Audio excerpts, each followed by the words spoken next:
Ngayon naman mga kababayan, pag-usapan natin ng isa pang politikong gunggong. Ang dami nating mga gunggong na nasa politics, no? Anong klaseng rules meron tayo tungkol sa pagtatanggap ng mga kandidato?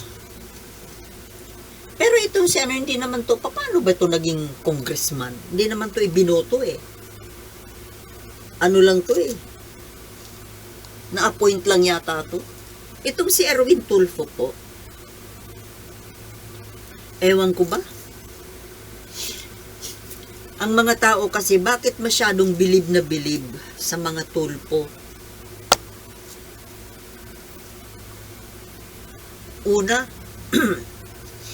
kay Rapi Tulfo, na alam naman natin na, well, sa mga talagang marunong kumilates ng mahusay na tao at politiko, hindi po dyan kabilang si Rapi Tulfo. At ngayon, dinalawahan na ng isa pang Tulfo. Itong bunso nilang kapatid na si Erwin, na dati nga, na-question nga bagay yung ano nito, appointment nito bilang Secretary of ng DSWD. Ay, naku.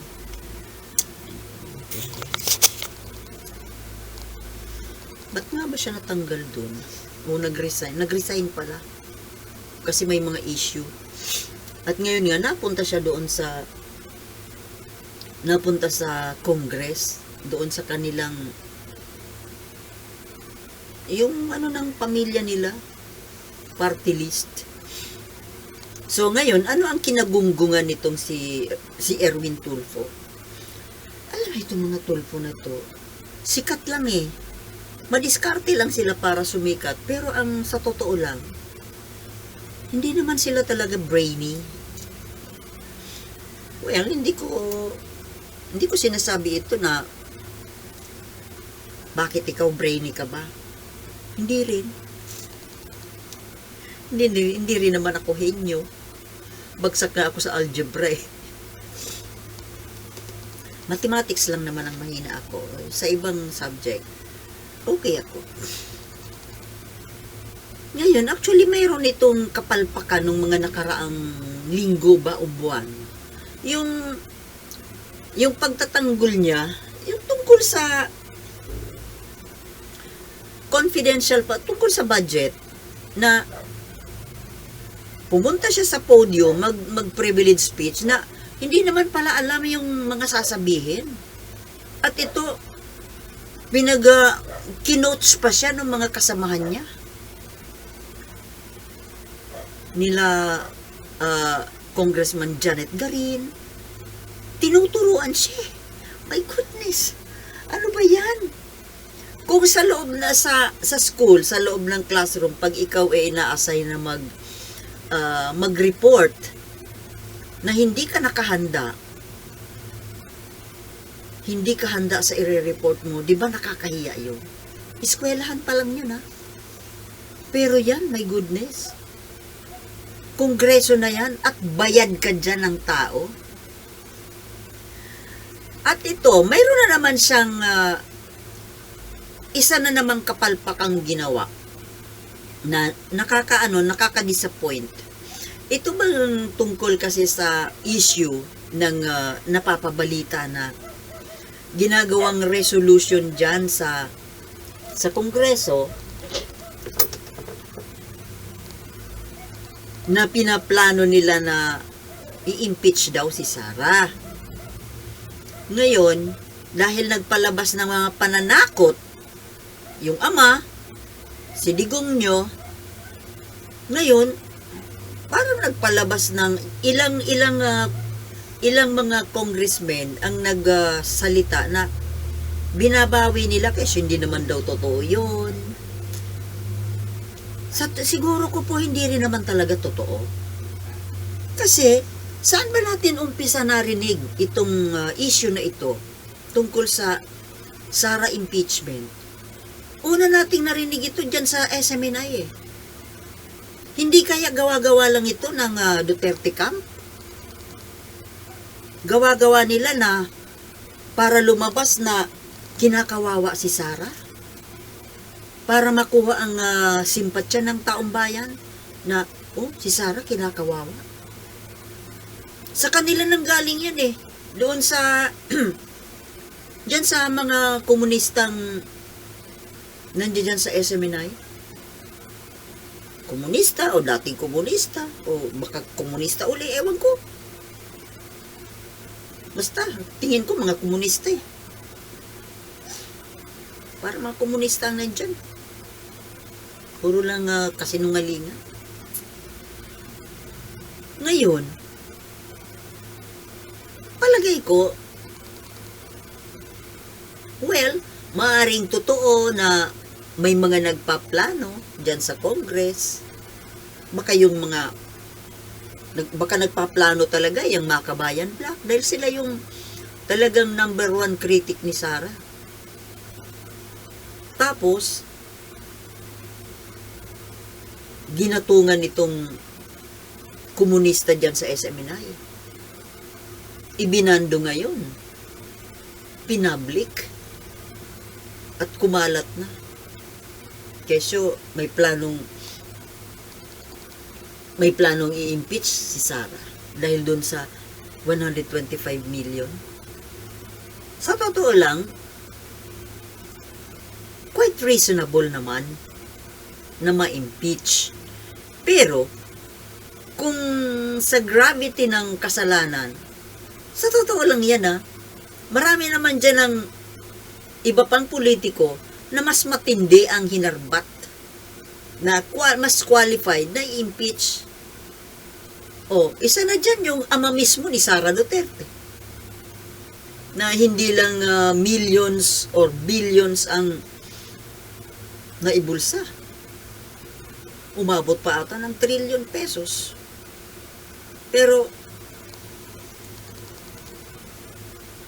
nakatapos ng kanyang termino. Iba na talaga pag magaling manakot, di ba? Sa tingin ko, yung gawa niya ni Duterte, talagang pananakot lang yan. Pananakot lang talaga lahat. Kaso, itong mga mga ina-address ng pananakot, talagang nanginginig din naman talaga sa takot. Kasi ba naman, very effective po manakot itong si Duterte. Yung mga salita niya, yung aura niya, ay mukha naman kasi talagang demonyo eh.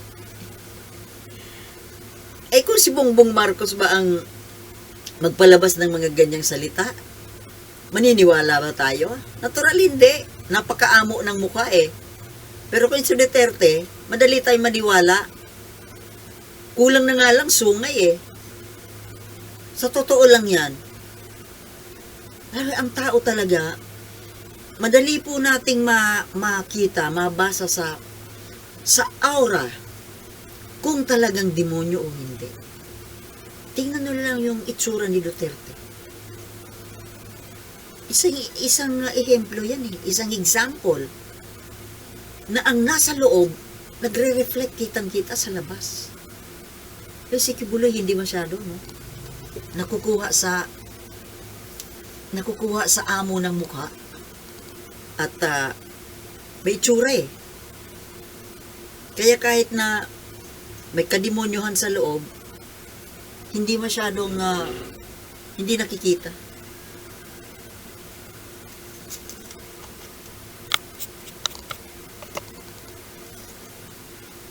Pero itong si Duterte, kaso, si Duterte, si Tebes, my God, tingnan nyo pati lalo sa mata. Naku, nalayo na naman ang kwento ko. Saan ba ako nakarating? Balikan natin si Erwin Tulfo. O ito nga po, yung tungkol sa napabalitang plano na pag-i-impeach kay Sara, nagpalabas ng, kanya-kanya palabas ng opinion Ito nga po ang salita ni Erwin Tulfo, na kesyo wala naman daw talaga. Hindi daw totoo na mayroong niluluto na impeachment para kay Sara kasi wala naman daw saysay ang dahilan yung tungkol sa 125 million confidential fund na inubos in 11 days. Wala daw kwenta, wala daw saysay. Hello? Anong klaseng salita ito ng isang mambabatas na isang congressman? Nag-misspent ng napakalaki hundreds of millions of public money, people's money. Tapos, hindi mabigat? Hindi dahilan para ma-impeach ang isang politiko? Wala naman daw, walang bearing yung akusasyon kay Sara. Imagine that. Bakit Erwin Tulfo? Paano mo nasabi na walang bearing, hindi mabigat? Abogado ka ba? Ikaw na kaagad ang naglabas ng judgment para kang tinalo pa yung Supreme Court eh. Nasa Supreme Court na yan, di po ba mga kababayan? Yung issue na yan ng 125 million ni Sara, naka-file na po yan sa Supreme Court. So, dapat sana intayin yung desisyon ng Supreme Court. Hindi nagpatiunan na itong Erwin Tulfo nagmamagaling Ano bang tinapos nito ni Erwin Tulfo? O nakatapos ba to? O pareho sila nung kuya niyang senador na galing-galingan din lang, di rin naman tapos. Kick out, drop out. Galing-galingan? Sino ka para magsabi ng sino ka para sabihin na walang bearing yung kaso? Huwis ka ba? Or at the very minimum, abogado ka ba? Journalist ka, di ba? Paano mo nasabi na walang bearing, walang kwenta? Ano yan? Kampi ka rin pala dyan sa kawaldasan ng Sara Duterte. Bakit? Oo nga pala. Dati nga pala itong nasa kampo ni Duterte. Maka Duterte nga pala itong mga Tulfo. Di ba dati na-involve kayo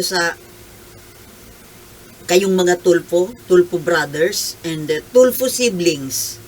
Na-involve kayo na pinatawag nga kayo dati sa Senado Dahil sa malversation din ng pondo. Tungkol din sa pondo Nung ang inyong kapatid na babae, si Wanda Teo, siya yung secretary ng tourism. Di ba may nawaldas din na pondo doon? Napatawag kayo doon Tungkol na naman sa pondo. Ngayon, yung pondo na inabuso ni Sara, ipinagtatanggol mo.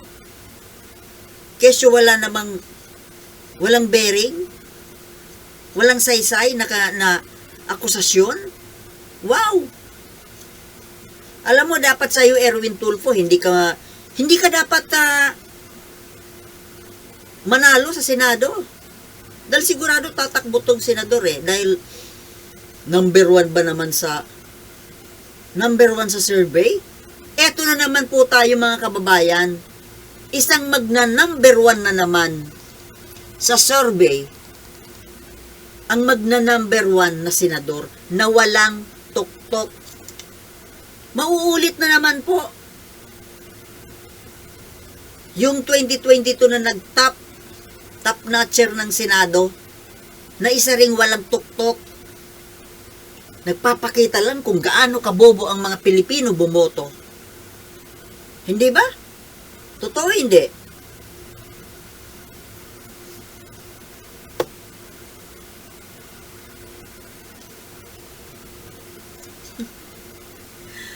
How poor! Kailangang sampalin camera ko para tumino eh. Alam mo, mauulit na naman po mga kababayan eh. Nakakabanas na, nakakabwisit na itong eleksyon dito sa atin. Eleksyon tayo ng eleksyon. Gastos tayo ng gastos sa mga eleksyon. Magkano ilang bilyon ang ginagastos sa eleksyon para pumili ng mga bobo at traidor. Tapos, babayaran pa rin itong nagkakalat ng katraidoran. Di ba? How stupid! How stupid ang ating ang ating kabuuan ng gobyerno. Napakabobo. Sayang lang ang ginagastos sa eleksyon. Pagkatapos, sayang din lang yung ipinampapasahod dito sa mga bobo na politiko. Mga pulpol dyan sa Senado na madadagdagan pa hanggat hindi binabago ang pamamaraan ng eleksyon. Malulugi po tayo ang bansa natin. Hindi po tayo uusad dahil nauubos na lang ang pondo natin sa eleksyon na napakabilis pati ng frequency. Imagine every 3 years? Every 3 years gumagastos ang bansa natin ng bilyon-bilyon para pumili, para magtalaga ng mga magnanakaw, bobo, at traidor. Nahahakot din lang ng pera ng taong bayan. Di ba? Grabe yung kabubuhan po ng mga pamamalakad natin, sa totoo lang.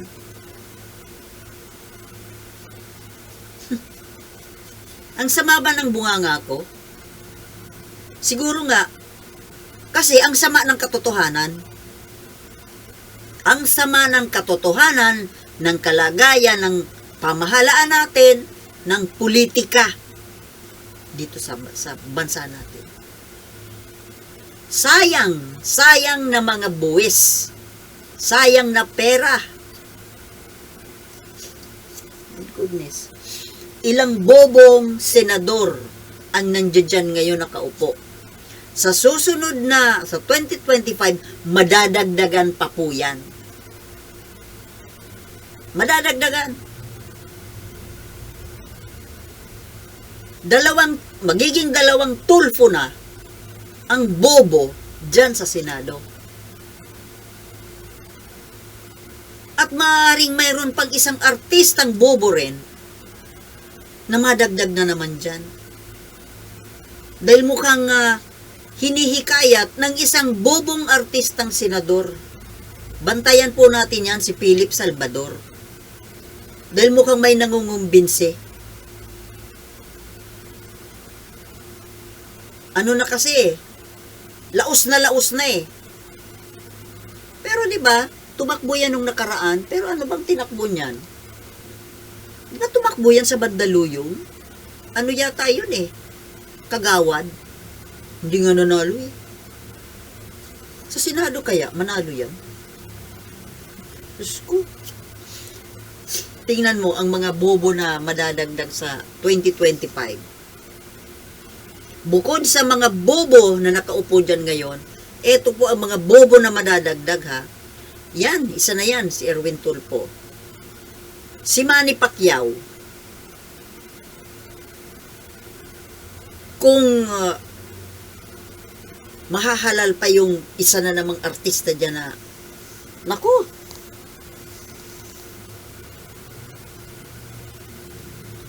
ngayon pa nga lang super dami na ng bobo dyan. Iilan lang. Halos wala kang mapili ng talagang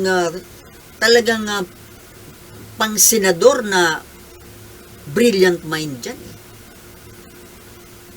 Ang nandiyan na matatalino dyan, hindi pa rin talaga yan ang talagang matalinong senador. Kumbaga ano pa lang yan eh. Yung mga matalitalino dyan, mediocre pa rin yan. Sa totoo. Ay, nako. Alam niyo mga kababayan, kailangan kasing mapalitan yung batas kung paano magtanggap yung qualifications ng kakandidatong mga politiko, lalo mambabatas. Pinakamaselan po dyan yung posisyong senador at Congress. Yung Congress na yan.